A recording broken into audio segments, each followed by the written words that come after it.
नमस्ते, जय सद्गुरू. रेश्मा कोकण किचनमध्ये आपलं सर्वांचं स्वागत आहे. आज आपण ना बीटपासून घरी कटलेट कसे बनवायचे, आपण कोशिंबिरी बनवतो, भरपूर काय काय त्याच्यापासून बनवता येतो, बीटपासून पराठा.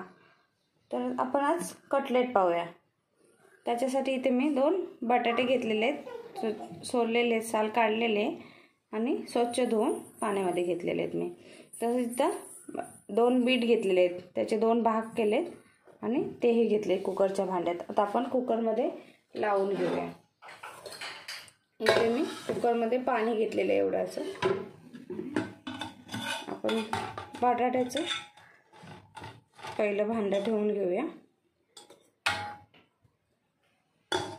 आणि नंतर नाश्त्यासाठी आपण हे खूप छान, किंवा संध्याकाळचा नाश्ता करतो मुलांना तेव्हा हे बनवून द्या, घरच्या घरी खूप छान असतं. आता इथे हे, आणि साधारण आपल्याला याला 2 ते 3 शिट्ट्या काढून घ्यायचे आहेत आपल्याला इथं. आता मी इथं झाकण लावते कुकरचं.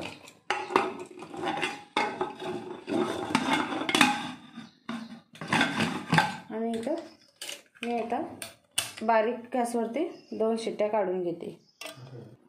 हे पहा, बीट आणि बटाटा छान असं उकळून झालेलं आहे आणि आता आपल्याला हे किसून घ्यायचे आहे. थंड झालेलं आहे. आणि हा जो पाणी आहे ना, आपण आपली कोणतीही भाजी बनवू ना घरी त्याच्यामध्ये वापरला, किंवा आपण चपाती करू, पराठा, तर त्याच्यामध्ये वापरला तरी चालेल. फेकून द्यायचं नाही पाणी. आता इथं आपण हे किसण्यासाठी घेऊया सगळं. आता आपण आहे ना सगळं असं किसून घ्यायचं. बटाटा असो, बीट असो, छानसं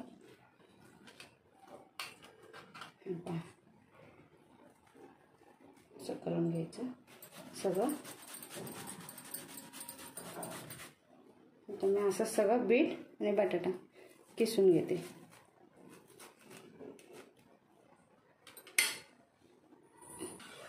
हे पहा, आता आपलं हे सगळं छान असं वाटून झालेलं आहे, किसून झालेलं आहे आपलं. आता हे मिक्स करून घ्यायचं आपल्याला एकजीव. आणि त्याच्यातमध्ये तो मसाले दाखवते काय काय लागणार आहेत तुम्हाला.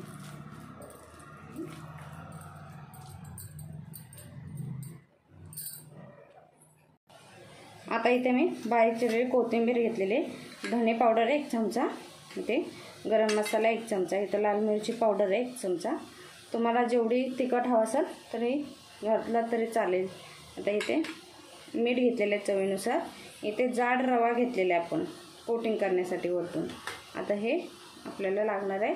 पोहे 1 वाटीभर घेतले होते, छान पोहे जाड. आणि हे आता आपण मिक्सरमधून हे दळून घेतलेले ते. आपल्याला त्याचं बाइंडिंग व्हायला पाहिजे ना, त्यासाठी पोहे घेतलेले आहेत. आणि यातून क्रिस्पीपणा येतो, असं चिकटपणा होत नाही त्याच्याने. त्याच्यासाठी आपण हे घेतलेले. आता त्याच्यामध्ये सगळं मिक्स करूया आपण. आता याच्यामध्ये आपण चवीनुसार मीठ घालूया. आपल्याला पोह्याचं बॅटर पण त्याच्यात घालून घ्यायचं आहे, त्यामुळं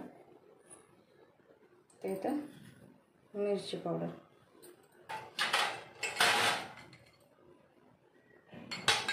गरम मसाला 1 चमचा, धने पावडर 1 चमचा, ते तर कोथिंबीर घालून घेतली.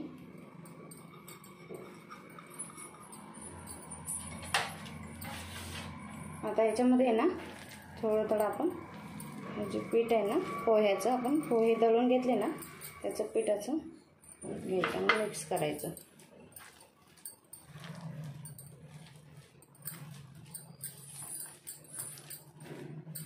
छान असं बॅटर आपल्याला घट्ट गोळाकार बनवून घ्यायचे त्याचं.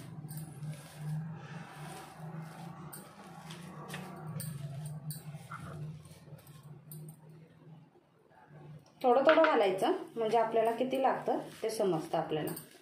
एकदम घालून घ्यायचं नाही, कितीही घेतलं म्हणजे झालं नाही असं. आता हे पहा, हे आपल्याला आता एवढं परफेक्ट आहे. आपण छान असं करून घेऊया ह्याच्यात बॅटर.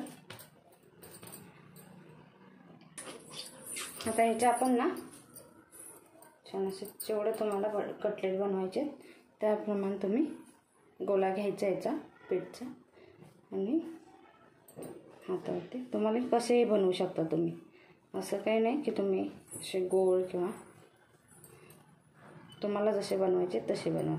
तर हे आपण असे सगळे बनवून घेऊया सगळे एकसारखे.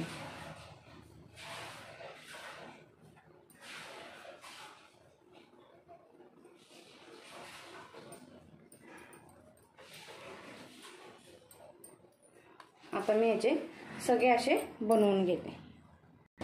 आता इथे ना मी ताटामध्ये रवा घेतलेला आहे बारीक, जाडा बारीक म्हणते सॉरी. त्याच्यात थोडंसं लाल मिरची पावडर आणि चवीनुसार मीठ घालायचं. हे मिक्स करायचं आणि इकडे मी तेल पण गरम करून घेतलं आहे.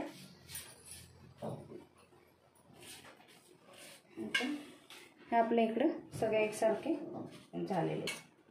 त्याच्यावर असं रव्याचं कोटिंग करायचं होते.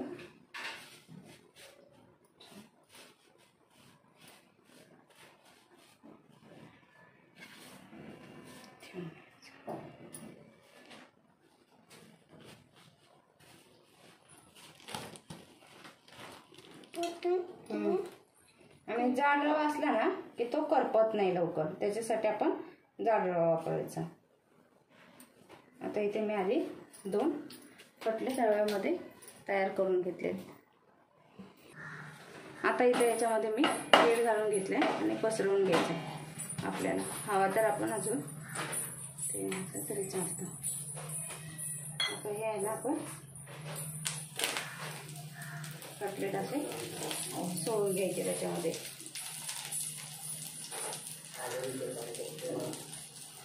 हे आपल्याला सारखे लावून घ्यायचे कटलेट.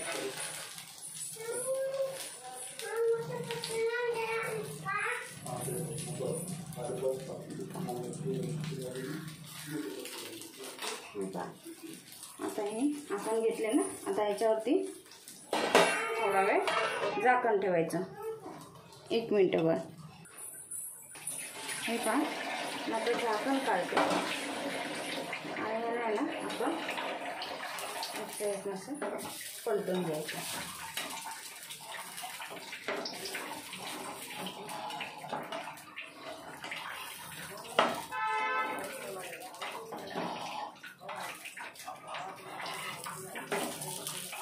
आता पुन्हा आपल्याला ना थोडं तेल सोडायचं त्याला.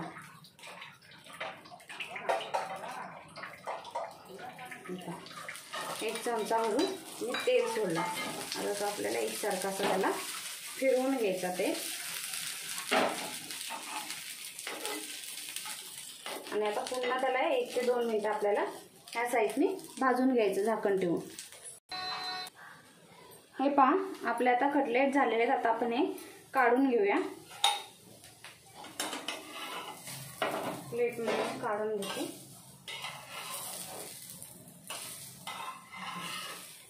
चांगले असे क्रिस्पी झालेले आहेत. तर हे सगळे मी काढते आणि मी बाकीचे करते अजून. हे पहा आता आपले कटलेट करून झालेले आहेत बीटचे. कसे वाटले नक्की सांगा. लाईक करा, शेअर करा आणि कमेंटमध्ये नक्की सांगा कसे झाले ते. जर सबस्क्राईब नसेल केलं तर सबस्क्राईब करा आणि त्याच्या साईडला जे बेल आयकनचे चिन्ह येतं त्याच्यावरती क्लिक करा. आणि अशाच रेसिपी पाहत राहा, खात राहा, खुश राहा. रेसिपी पाहिल्याबद्दल धन्यवाद.